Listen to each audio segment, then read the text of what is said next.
Hello, everyone. Sheila Robinson-Kiss here. Your Auntie Sheila is in the house with the lift. We've got it all here. Mental health, movement, motivation, and the best relationship around. So as always, if you're loving what I'm doing, don't forget to subscribe, like, drop me a comment. I am so gratified.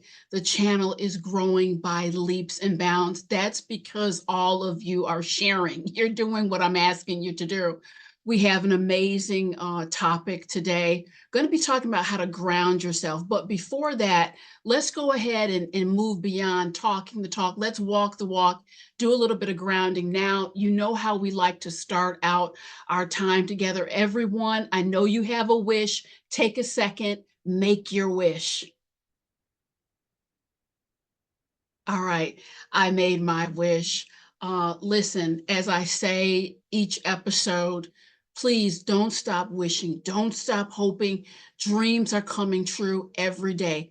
Hold on to them. You got to hold on to them and see them through. So, listen, everyone, I'm very excited about our message today because, boy, if there was ever a time that we need to deal with racing thoughts and ground ourselves, that time is now. So I want to thank Lexi. I send you a shout out for being an amazing, long time and loyal subscriber. I appreciate you. Let's get into this. Hi, Sheila. Thanks for everything. Reaching out because of a mess up last week. A dear friend agreed to help me with a move. I had everything packed up and was ready to roll at the time we agreed to. She was about 4 hours late, which caused me to need to cancel some evening plans. I've been very stressed lately and I lost it on her. I said some things I regret. And the worst part is she was doing me a favor and ran late because she had a double shift. These outbursts have been happening more and more lately. I feel horrible after, and then it's off to the races again. Thoughts running wild, frustration, losing control. It's like the pressure does not let up. Any thoughts you have, Sheila, are appreciated. Um, Lexi, you're not alone. Thank you. I feel like your letter is so timely. By the way, some folks have been reaching out. Sheila, how can I ask you a question? It's always in the information below this video. And the direct email address is asksheilahere@gmail.com. Just the whole channel is literally driven by all of you. I respond to your questions. I talk about the topics that you want me to address. So let me deal with this head on, Lexi, and for anyone else who is listening. We are in a climate right now. A lot of people are fearful. There's a lot of uncertainty. I'm not here at all to be a fear monger. I'm really not into that because the antidote to fear, quite frankly, is powerful information and keeping ourselves grounded. That's what I'm about. I'm about sharing the tools with all of you that have made a difference for my life and the lives of those that I support through my speaking, my training, my therapy practice, what have you. So Lexi, first and foremost, I'm human, you're human. Your friend, I'm sure her mind is blown as well. It's like, I'm here to do you a favor and you're snapping on me. If you haven't already, apologize. Apologize to her. I'll tell you why. It just goes a very long way. And quite frankly, reasonable people can understand. Reasonable people will understand and extend grace and forgiveness. And, a sidebar for all those walking through life, I get it. I've been upset myself. I've been on the other side of it and let people down. What I can say is this: we are not going to make it through this life successfully without someone extending grace to us and vice versa. How many times are we to forgive? Constantly, continuously. How many times have you been forgiven? I will put 2 videos on the end campus. Oh, I'm not sure. I don't even know what forgiveness is. Well, I dive into the topic. Doesn't mean you let yourself be walked over, but again, reasonable people can extend grace. So that's a start. And Lexi, my feeling based on what you shared is it happened 9 times out of 10, it's due to lack of grounding. Most of us, including myself at a point, get up, start the day, the momentum and movement starts, and before we've had a chance to get ourselves grounded, centered, set some intention, breathe, we're out the door, we're in traffic, or we're jumping on a Zoom meeting, and the days kind of just blend into each other. The pressure that we had from yesterday, the day before that, none of it has been processed. So we're, walking through life with all this accumulated stress and pressure. So today, I just, again, straightforward, I don't know how else to give it to you, is, I want to deal in some grounding techniques and strategies to turn off that, the tension, the anxiety, the racing thoughts. And I'll tell you, because things move as fast as they do in this world, if we don't have a mechanism to calm the thoughts down, irritation comes in. You say something that you regret. Once you say it, you can apologize, but you can't put the genie back into the bottle. I've seen a lack of grounding combined with racing thoughts upend relationships, impair people's work functioning. 80% of all physical ailments, you can trace it back to stress. Rooted inside of that stress is just the runaway mind. So one of the best gifts that you can give yourself is starting your day. Every day of my life starts with the same question, and I want you to take it and run with it. Sheila, what kind of day do you want to have? What kind of day do you want to have?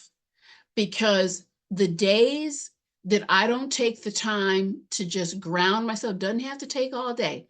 It really doesn't have to take more than 15, 20 minutes, sometimes less than that. The days that I don't do that, it's a very different day. And I've been working with the tools and techniques long enough. You can see it just as plain as the nose on your face. So we know that taking the time to just breathe and set intentions for the day, it matters. So I invite you, number one, to entertain that question, because once you ask the question, you have to answer it. And many times when I've been in a rush, Sheila, what kind of day do you want to have? Then I'll turn around, I'll make a beeline to the area in my home where, I do my grounding work. So a question, and at the start of your day, that's going to really help focus your energy and direct you into the zone of doing this grounding work, calming your thoughts. Also, I want everyone to truly understand that the mind needs to be tamed and conditioned. It really can be like like the wild, wild west, and it's up to us. It's up to us to pull in the tools and strategies to begin to calm and soothe and let that logic and reason really enter in. So let me tell you couple things that I do at the start of my day and then throughout the day. I have a couple different mantras that have been very effective in helping me to deal with stress and anxiety. One of those mantras is, Sheila, there is no threat here. There's no threat here. It's just you. It's you and your thoughts. It's cultivating the garden of your mind. And I have found over the years just that recognition to self that, hey, it's, it's just us here. And how do you want to cultivate the garden? And usually I will just take my hand, put it over my chest. That's a powerful mantra. There is no threat here. Okay. Because one of the things that can happen when the thoughts start to race, everything is building and building. People have told me, and I've had this sensation too, a time or two. I just feel there's this pressure. I feel like I'm under threat. So we're talking to ourselves throughout the day anyway. Why not make it a powerful and affirming conversation? So, yes, I'm asking you to begin to pay attention to the quality of the conversation you're having inside your mind, because you're never responding to what is happening. You're responding to what you tell yourself is happening. And, more and more people are talking about the fear and uncertainty. I get that. But I do this work because I want an opportunity to enjoy as much of the beauty and awe and wonder that is available to me. If we're constantly moving through our lives trying to combat fear, that's one vibration. A higher, an elevated vibration is, I just want to have as many wonderful days and capture as much, beauty and joy as I possibly can. That's a different, that's a decidedly different vibration. And I would certainly invite everyone to step into that. Every single thing is about energy. And so this next strategy that I'm going to share with you, it is just a powerful, energetic, and spiritual strategy. I have a full playlist filled with various strategies to calm, to deal with negative energy, but this is perhaps the most effective one. I also, first thing in the morning, I place a white, I just imagine that there is a pure white light around me, divine light. If you're a spiritual person, for me, that's the Lord's light, the light of the Holy Spirit. However you want to, whatever you conceive that higher force to be, if you're operating from that belief system. But this white light really serves as a protecting, cocooning my energy. I place everyone in my circle of life in the same brilliant white light, honor them, lift them up to their highest vibration. And what I found, and I've been really working on that technique for years, it just creates a wonderful sense of elevation and calm. And as far as I'm concerned, people, if you've ever walked into a room, you can feel gorgeous, warm energy. Maybe you've walked into a room and you felt something chilly, some tension. So when I say energy is real, that's what I'm talking about. And I have experience within myself over the years. This particular technique, it really seems to cocoon that positive energy around me. It's like a little capsule. So I'm inviting you. I give you practical tools. I give you spiritual tools, clinical, you name it. Put them all in. So you're operating at full throttle. Another wonderful couple grounding techniques for me. I talk to you all the time about the power of nature, but periodically, this will work for you whether you are living in a cityscape or the country or the suburbs. Find some green space. The walking is great, but periodically I make sure that I take my shoes off and just do a couple minutes of true, authentic grounding, which is putting my feet in the grass or in the sand or on the sidewalk.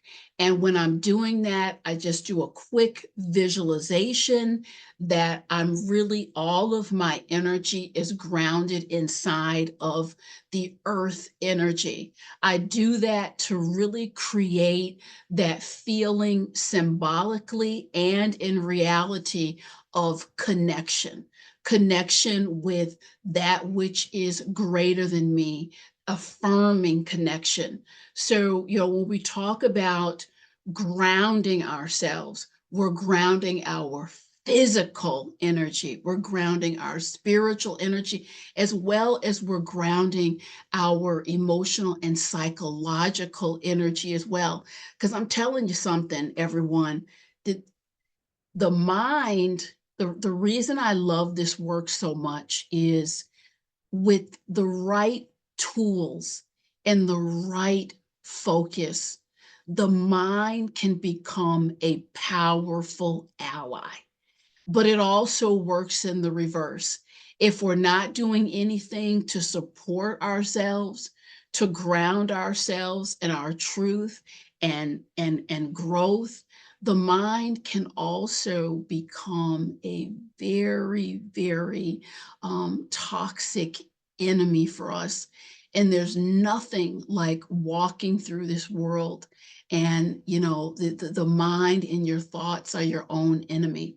So racing thoughts are a part of life. Stress is a part of life, but grounding yourself each day so that when you're met with a disappointment, you're not the one that's putting the claws out.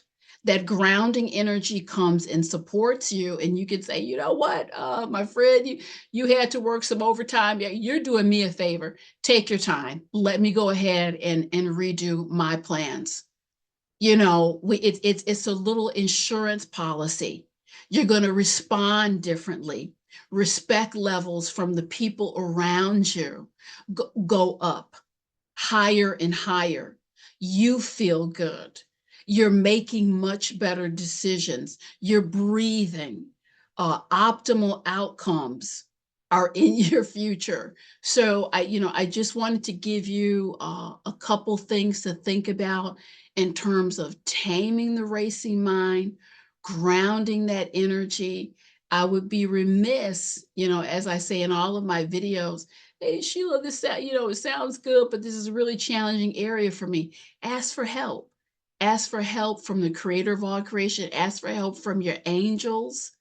You cannot extend and ask that prayer and have it ignored, because I'm telling you, we're just not living in times. It's not going to work out if you're out here scattered and you're susceptible, to all this negative energy swirling. It's not going to be a grounded future for you. You're literally going to be off to the races, and we just cannot afford to operate that way out here in this particular day and age. So something to think about, everyone. Please, if you're loving what I'm doing, don't keep the channel, don't keep the news to yourself. Share it with your friends and family. Please drop me some comments. What do you do to keep yourself grounded? What are you seeing in your community? Do you see that people are more grounded or less grounded? And again, like and subscribe. I'll be back real soon with some more delicious content. Thank you.